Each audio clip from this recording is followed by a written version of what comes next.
Okay, we're going to hear now from the founders of Striver, Brazilian World Cup winner Gilberto Silva, and entrepreneur Tim Chase. They're going to show us how social media can be transformed into a more positive, encouraging space for both fans and athletes. They'll discuss the critical importance of removing hate from online platforms, fostering a healthier digital environment, and unlocking the potential of Generation Alpha, a currently inaccessible audience. This conversation promises to reshape how we view sports engagement in the digital era. And this session will be moderated by David Meltzer, legendary sports executive, investor, and host of the top podcast, ThePlaybook. Welcome, Gilberto, Tim, and David.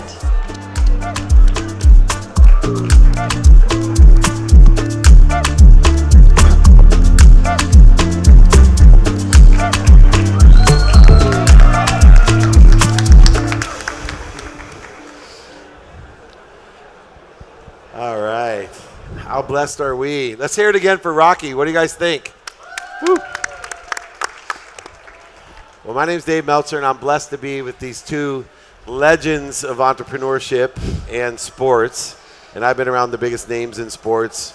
But what makes these two individuals so special is how big their heart is in creating an environment for sports, which is historically always been the way that we've united the world.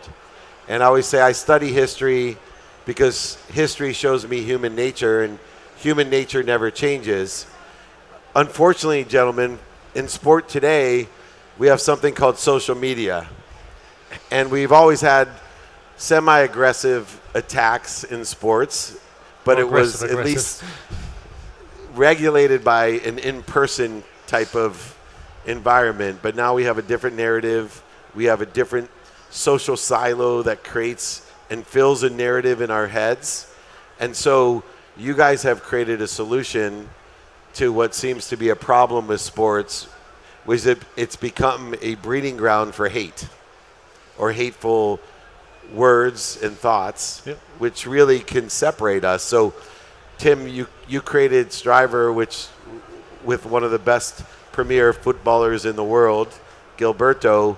For you, what were you seeing in sports that inspired you to create this social platform that protects footballers, by footballers, for footballers? Yeah, so I'm obviously not a professional footballer, or never was.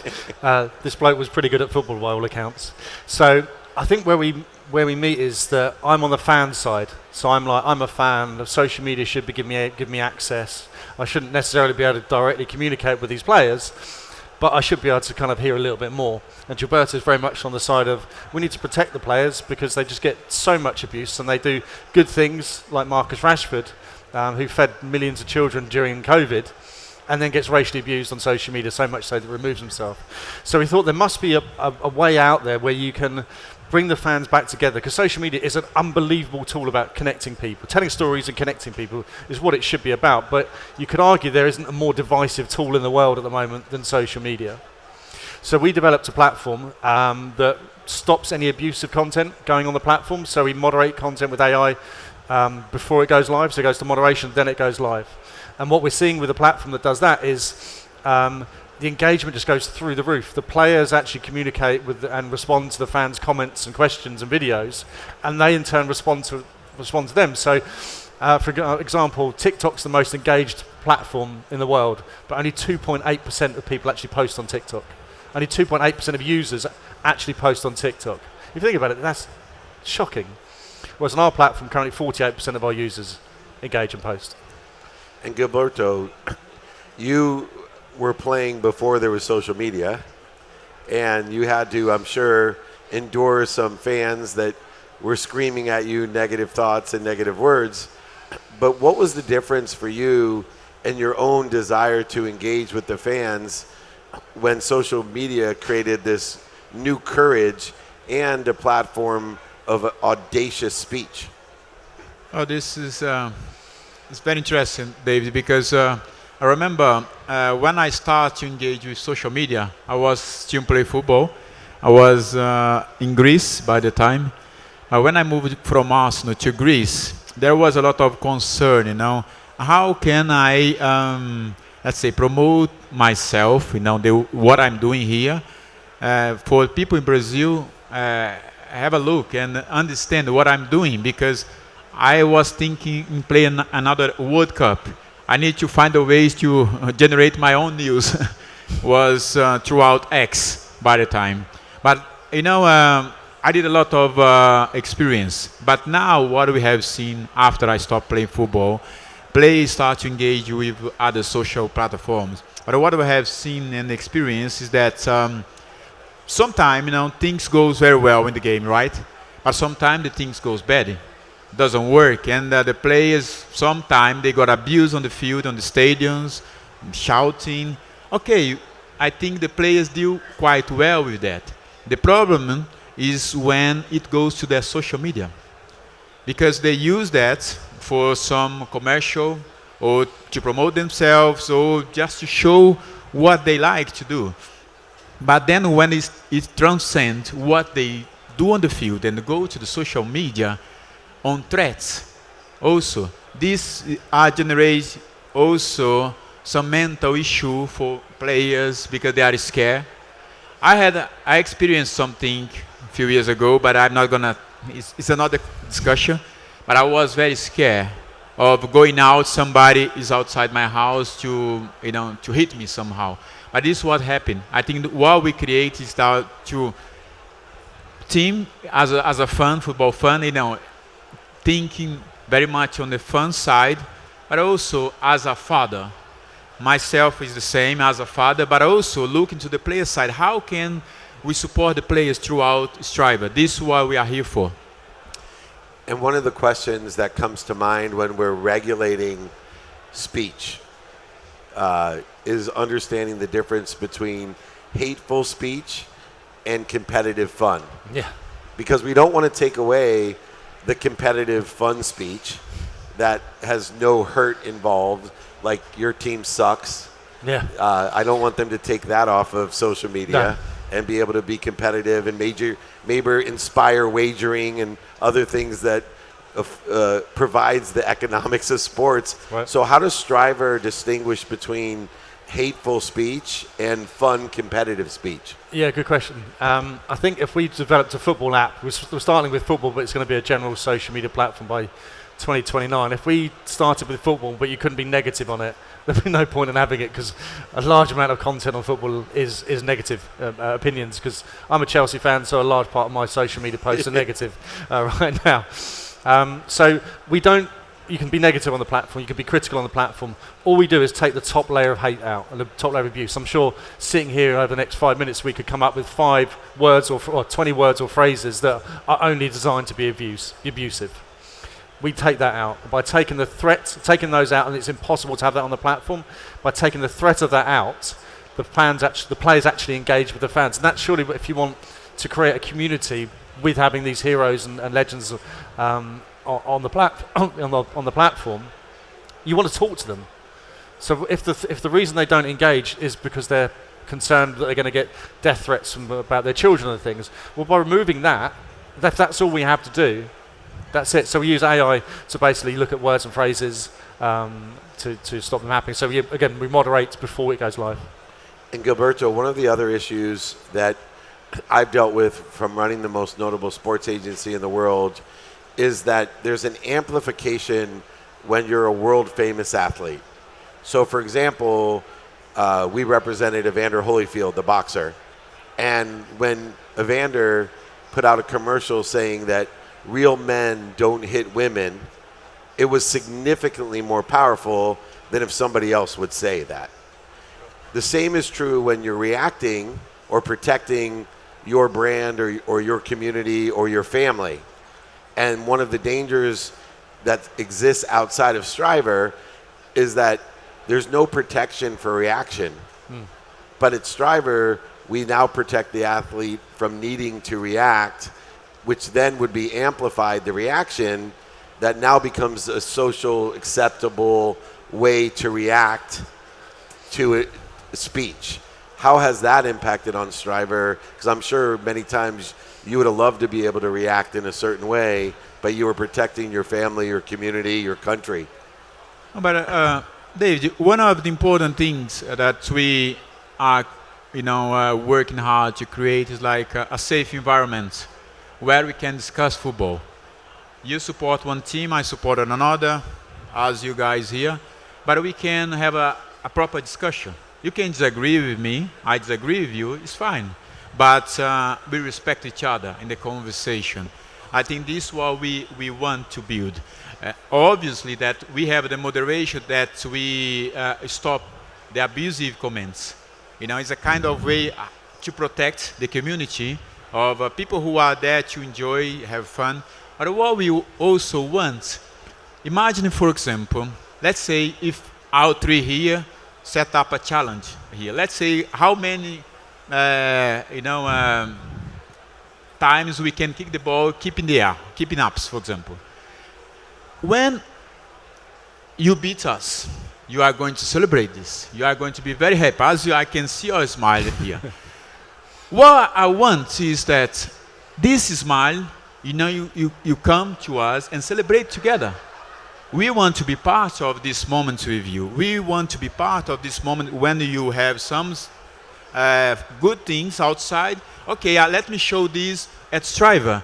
Let me celebrate with Davey because he beat Gilberto and team and whoever. This is what we are for. We want people to enjoy and celebrate with us. But then understand it. Listen, we doesn't matter if team and Gilberto was rubbish. Maybe they were not good as Dave's, but they try hard. Let's support them to become better. I think this is the goal also, that the people feel that comfortable to express themselves and doesn't need to be perfect. But I'm different than you. You are different than team, but we can support each other. We can learn from each other. If you don't mind, I've got something to add on to that. Please. You mentioned about safeguarding the athletes. Again, Gilberto's on the side of the players, on the side of the fans. We not only safeguard the players, but we safeguard the fans as well, because the fans get abused. And that's the big reason why fans don't engage, is because they can't be bothered. They know they respond to Gilberto on X or Instagram or something, and they get 200 people they're never going to meet giving them rubbish. So they go, what's the point of me posting that? So I think it's important to establish that we protect everybody and safeguard everybody so they can express themselves. And one case study we have is we work with a Premier League player, and in the month before working with us, all his content across the social channels went from 6 million views to 57.5 million, and his engagement went from 661,000 to 4.1 million. And the only thing he did was share 5 fan responses to his challenge on Striver. That's all he did. It's remarkably simple how simple it is, by giving a safe space and then showcasing your fans, giving them a voice and go, do you know what? Not I'm proud of you, but look how cool this is. And that's what the Gilberto was talking about, this celebration thing. It's really weird because we do a lot of these talks and he's saying what I normally say, and I'm saying what he normally says. And celebration is equivalent to appreciation. Appreciation is adding value to what we all love, which is sport itself. And it's truly, for me, a backdrop to our own society of where we want to be. It's a representation historically of unification, of the appreciation of differences. And in sport, one of the things I love about rugby is that's a very competitive, physical, combative sport on the field. But after the match, it's probably the most collaborative, celebratory sport. Yeah. Sometimes too ex-rugby celebratory. player right there in the pink shirt. And to portray that, there's a saying that one particle of light overcomes a million particles of darkness. Recently, I posted a video of a 12-year-old in the Little League World Series who accidentally hit a boy in the head with the pitcher. And I get choked up. He started to cry, the pitcher. Yep. And then the runner came over, hugged him. So I posted it and said, we need more sports videos like this. Yeah. Never have I gotten so many more people posting positive videos and saying positive things compared to when you have the negativity, especially ignorant, arrogant negativity. Yep. Have you both experienced similarly? You mentioned the amount of views, but how the perpetuation and amplification of positivity creates more positivity. Absolutely. And there's one of our first ever sort of test challenge we had. We did a challenge. It's a 3-week challenge over 3 weeks, and it was with a young YouTuber. And he to win a Champions League football, a football kit of your choice, and some football boots, you had to take part, and you won. We went to the last week. We couldn't decide who should win. It was a little girl called Becca, and a little boy called Jackson. We couldn't choose who was going to win it. They were phenomenal. The girl was 11, and the girl was 12, and the boy was 11. And we just couldn't decide. They were incredibly talented footballers, regardless of their age. And we couldn't decide. So we went, do you know what, we'll put a post out on social media asking for a vote. 148,000 people voted on a platform that was his first ever post. And I'll never forget when I called them, because I said, look, I called the parents and said, we're going to split the prize. So we're good marketing, but we'll put a post out. Can you decide? The fans can put a vote on and decide who should win. And I'll never forget when I called Becca's mum, and said, look, Becca's going to win this. She burst into tears. And I said, would you mind kind of telling me kind of why you're upset? I'm assuming these are happy tears. And she said, you'll never understand what this means to Becca. And I said, do you mind why? She goes, Becca's autistic. And the way she communicates with the outside world is with a football. It's a security blanket. And it gives me goosebumps telling it now. It's a security blanket. It's the only way she communicates with the outside world. The validation your platform's given her, I can't describe to you. And if we did that with our first challenge, we knew we were onto the right thing. So I'm going to start crying like you. Awesome. No, but as as public person, former athletes, I think it's important we raise our voice in the right direction to help people, to unite people, to support people. And sometimes we think that's quite small because the world is so big. But sometimes if we make a change for one person, it's a lot. It means a lot for that person, because that person has a family. You save a family at some point.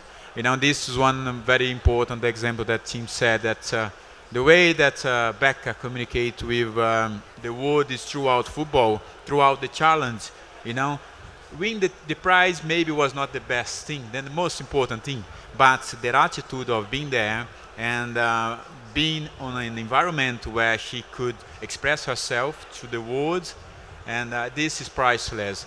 And this was the reason why I joined Tim, because when he told me about the idea, what was the reason he built up this project, this platform, because he wants his son to have a safe environment to use technology, because nowadays it's quite impossible. Everybody uses technology, but how can he be sure that he would be on a safe space? This grabbed my attention when he told about his family. I said, if it's good for his family, it's good for my family too, good for my kids, but also good for the kids of my friends, every sports person, because the players, they need that. And as a sports person, I feel that I have to be part of it, to support people around the world, because they need people that brings the right message to them, bring the right support, the right words. At some time, one thing we say make a huge impact on their life. Totally agree. And beyond being a platform for good, to amplify good, utilizing what I call bug lights like Gilberto that attract more and more people, you have extraordinary traffic, extraordinary engagement. Coming from my background, that's an extraordinary business opportunity, because if I'm a brand, I get the perfect nuance environment, for me, this environment that has the unbelievable players doing good, saying good, having fun, still competitive. What has been the response from the companies, the support of the sponsors? Because it seems like the best formula for economic success as well. Yeah, so we were fortunate to be at the Cannes Lion Festival with our mutual friend Gary Vee, and he said, do you know why everybody's here? Every brand in the world is trying to get hold of Generation Alpha. They have no idea how to get hold of Generation Alpha. And our platform is the only platform in the world you can legally market to and communicate with Generation Alpha. So that's the thing that's blown us up. So I actually probably going to get told off if I say who, but every brand in the world you can think of is now talking to us. Every brand in the world with regards to sports organisations and I probably should stop there. I wanted to talk to us. One, because you can actually build a community of positivity, which is if you're trying to launch a product or you're a brand, you don't want people bad-mouthing your product, right? So there's that. It's actually also the right thing to do, and also being able to communicate with Generation Alpha, who are going to be the biggest demographic of people ever. And Gilberto, you know how competitive it is for personal branding. I can imagine that the athletes that participate on the platform benefit exponentially as well as the platform for marketing? Yeah, sure. Every time when we speak to the athletes about it, of course they see the benefits of being the platform, especially when they lose the game, because they see what they have experienced in the other social platforms. But on the business point of view, they see the benefits of it, because when we explain then our business model, how it's going to work in a few months' time, they say, wow, this is a great opportunity. And we are at the moment, speaking to football players and football institutions like federations, confederations, clubs, and other organizations as well. And it's been all right, there is a possibility to start some project. We are off. I cannot talk much about some things, but we are in a conversation with good people, and hope soon we have some good news to tell everybody. Yeah. What's more competitive, being an entrepreneur or being a footballer? I think this. I think play football is an easy one. Easy part. What's more fun, winning the World Cup or working with me? I wish they could give yellow cards and red cards in entrepreneurship. It would be really nice. First warning. Listen, please be nice. But being an entrepreneur, one of the things I have learned, because I'm in the business now since when I was play football as an investor and then now as an entrepreneur. You have to be brave. You have to be very resilient. You have to have courage. You have to be smart. You have to surround yourself with good people, smart people, but good people especially. Because if you get good people around you, I think this for me is the first principle. Because other things we find, the competence we find, intelligent, smart people we find, but good people we don't find everywhere. And this is the first principle for us. But these things, I'm told about being an entrepreneur, I've learned this from sports. And honestly, sports helped me a lot. But to be a good entrepreneur, to do any kind of business, I know that I have to learn. I'm in the process of growing, learn, and come to this event like this is always so important for us because we know people that are ready to contribute, David. This is fantastic. I've learned a lot. We have to be humble to listen to people, pay attention to what they are talking. Because sometimes when I come here, I listen to one panel like this, maybe we see the big event, you say, I want to absorb everything. No. Sometimes one thing changes everything, change the course of the way we are doing to make it better, to make myself a better person. Yeah, I know it must be difficult from being paid to practice to having to pay so much to practice being an entrepreneur. The dummy tax is expensive in entrepreneurship and in business. Yeah. But like you said, surround yourself with the right people and the right ideas. And that's what Striver, as a anti-abuse platform for footballers, made by footballers, for footballers. It's an incredible platform for everyone to appreciate one another and still be competitive and have fun. Check out Striver, check out Tim Chase and Gilberto Silva. Thank you both for joining me. Let's give these guys a big round of applause.